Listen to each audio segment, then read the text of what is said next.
Shaykhana, questioner says, as you know, Shaykh, nowadays it's very easy to search for a hadith on different apps. There are individuals who claim to be expert in Takhreej-ul-hadith, and people consider them as great scholars and Muhaddiths of this era. Any nasiha regarding this? The Muhaddithin of the Ummah, the scholars of Hadith of the Ummah, are well known. And they are not individuals who learn Takhreej-ul-hadith on the internet. No alim. The ulama of Hadith and Sunnah, in any age, is a person who just grabs something and he thinks that he can open up, for example, a Taqreeb, or Tahdib, or Tahdib, or something similar to that, or the Al-Kamal, Al-Mizzi, or other than that, that they can pick up one of these books and just get the reference of the narrator and say, oh, he's Da'if, so the hadith becomes Da'if. This is not how the Muhaddithin they work. If you want to know the Muhaddithin now, the Muhaddithin of the era are the likes of Shaykh Al-Albani, the greatest Muhaddith of the era, Muhaddith al-Asr, Shaykh Muhammad Nasiruddin Al-Albani, rahimahullah ta'ala, and there is no equal to him that we know of, under the sky of Allah in his era. As Shaykh Ibn Baz, he said that I do not know of any scholar greater in the knowledge of hadith under the sky than Shaykh Al-Albani. We don't know of anyone. Then you have those who are, of course, Muhaddithin also, like Shaykh Muqbil, the Imam of Yemen, the Muhaddith of Yemen, and an Imam of the Ummah, Muhaddith and Imam. We have Muhammad Adam, Ethiopia, rahimahullah ta'ala, a great Muhaddith. We also have Shaykh Abdul Al-Abbad, a great Muhaddith, and there are others, but the greatest of this era of Shaykh Al-Albani. As for those who just basically surfing the net, or they are people who are basically stealing the works of others during the night and presenting it as their own in the day, then no attention is to be paid to them.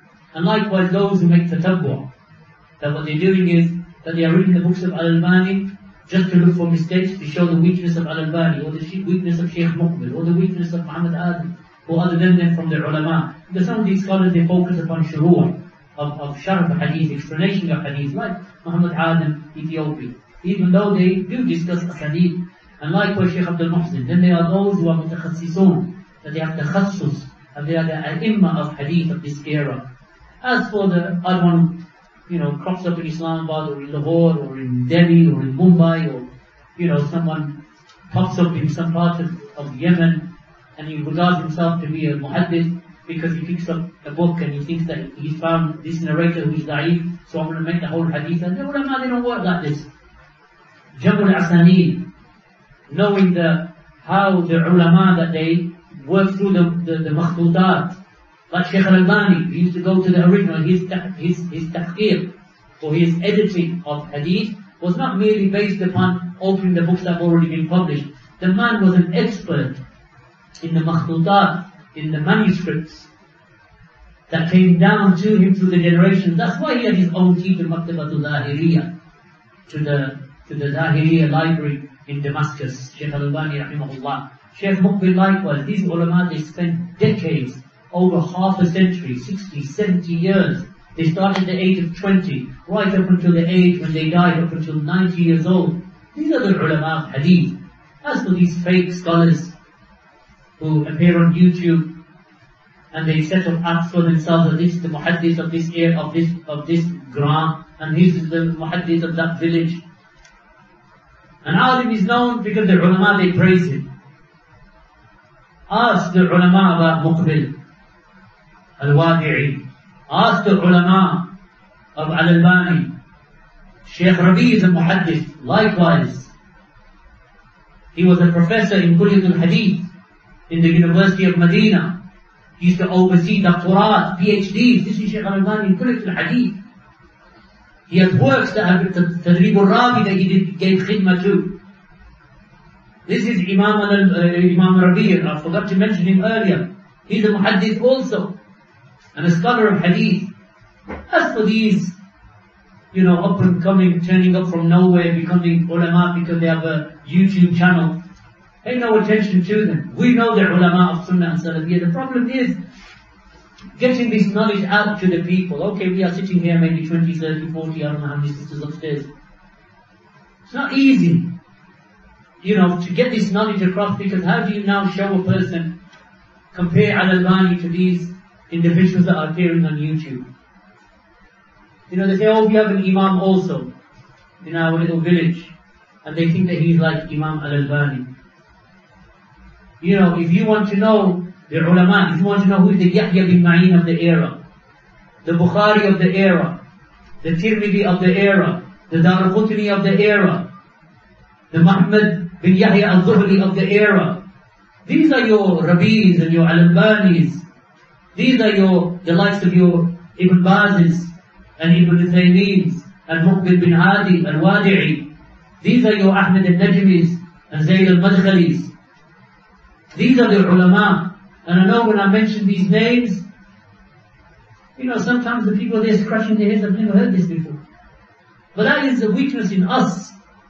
Not knowing Ahlul Fadl is my deficiency. If I know that Bin Baz, there is a alim called Bin Baz and I've never heard of him, that's not a deficiency in Shaykh Bin Baz, that's a deficiency in me.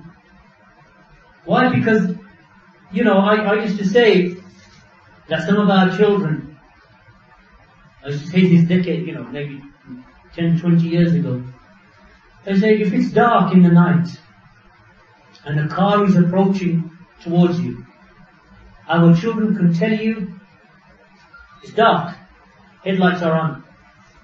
By just the headlight, shape of the headlights and the silhouette will tell you that is an Audi, that is a Mercedes, that is a Toyota, that is a Mazda, that is a Volkswagen, and he'll tell you the model.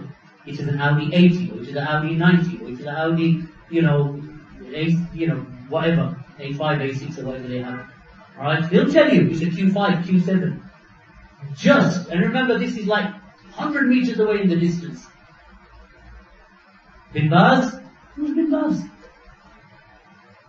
Sahaba? Who's Abdul Rahman bin Auf? But you'll know that this is an Audi, and you'll know its engine size, because from the shape of the fender or the shape of the wing, he'll know that it's customized, and he'll hear them. Wallahi, I know kids who can hear the exhaust and tell you the engine size. Wallahi. They'll hear the exhaust and say, no, that's 2.3 turbo or twin turbo. How do you know that? I just know it. But that's what they're interested in. That's what they're interested in. Just like football in the UK.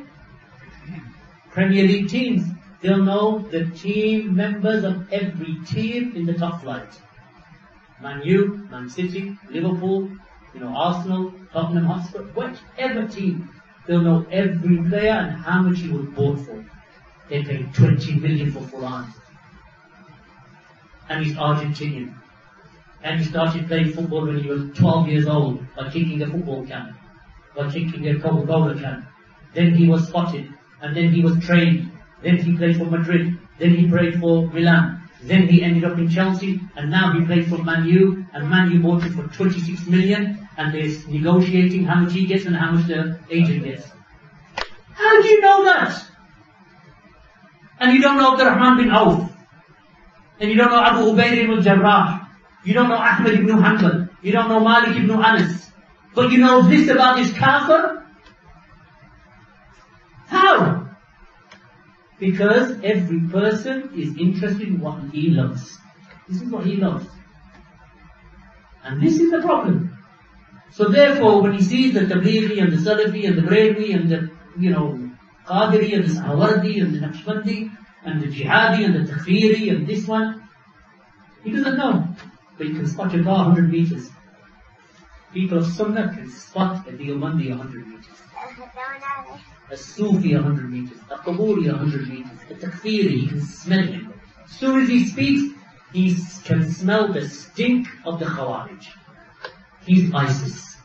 Wallahi, a person who's a Salafi, after 2 minutes speaking with a Khariji, you smell and stink of ISIS and Al-Qaeda and the thinking of Osama bin Laden. I can smell it from you.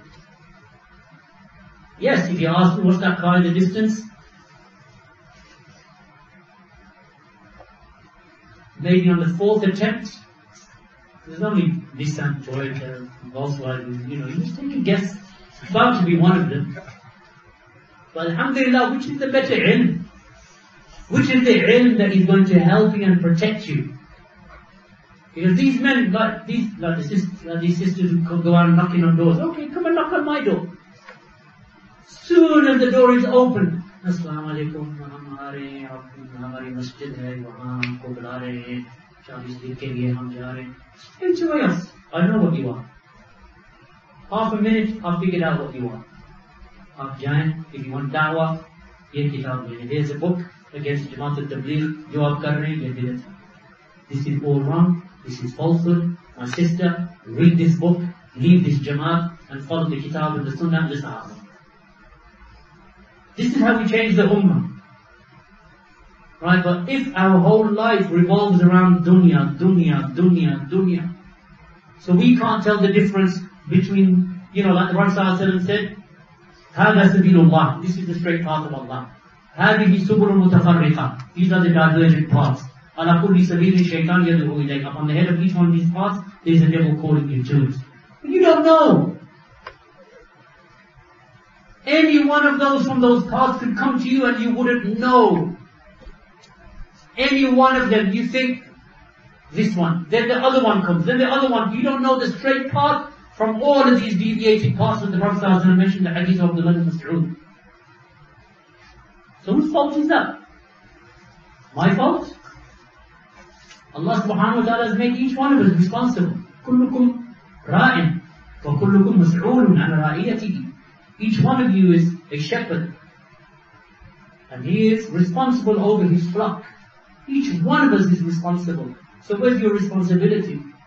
It doesn't matter how old you are, it doesn't matter how young you are, even if you start learning at a very late age. Ibn Hazm rahimahullah was a prince, or he was in the court of rulers in Spain, from a wealthy family, Ibn Hazm al-Andalusi. So he'd come into the masjid, he'd ask this one, ask that one, ask that one, ask that one.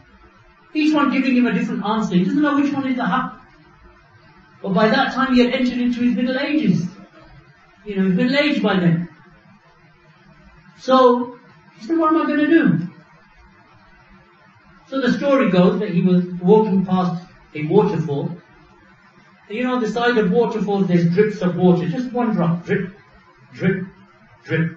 It's not flowing, it's just one on the side. And you see it around waterfalls. He looked down and he saw a rock. And the rock had turned into a cup because of the dripping of that one drop. And he said to himself, I'm going to learn the deen of Allah. You see the connection? That over time, look what one drop of water can do to that rock.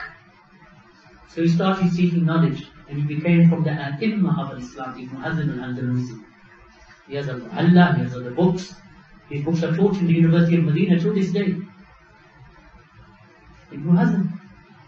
Age isn't matter, you just begin somewhere. Even if it is late in life, earlier the better. Even if it is late in life, say, right, I'm going to begin now. Inshallah, I'm going to begin now. It'll take 1 year, 2 years, 3 years. I'm developing every day. And as for the dunya, I'm not saying it's necessarily bad to know what car is what, because maybe that's their earnings. But the amount of emphasis that you give for the dunya affairs, give more of it to the deen, because the deen is your salvation in your hereafter. Apologies for the long answer.